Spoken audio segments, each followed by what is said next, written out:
Hey, welcome back to Dream Spoonful, guys. So spring is finally here, and I want to start a video with outside shots of sun and stuff like that and blue skies, but Netherlands happened and we have this. So let's just start cooking then.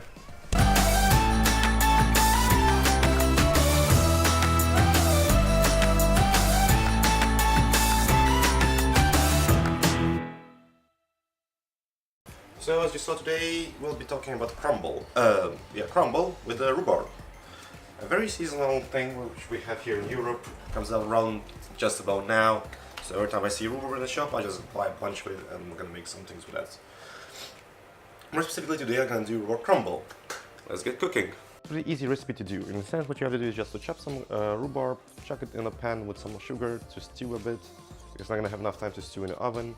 Then for the crumble topping, you just go and put some flour and rub butter through it till it almost breadcrumby consistency. What I like to do is though leave a bit of uneven bigger chunks, so when you have a bigger chunks to bite into. For that you can add your brown sugar, and also I like to add some oatmeal and some desiccated coconut for different flavor and texture.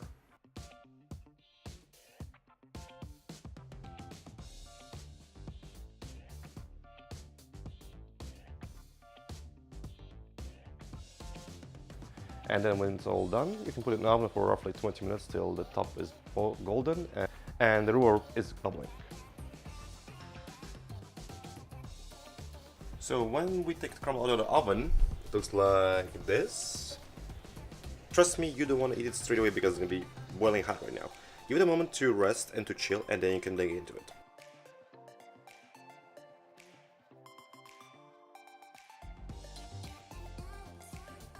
Rhubarb crumble is here.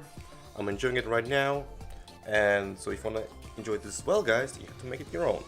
So go outside, get some rhubarb, enjoy the sun.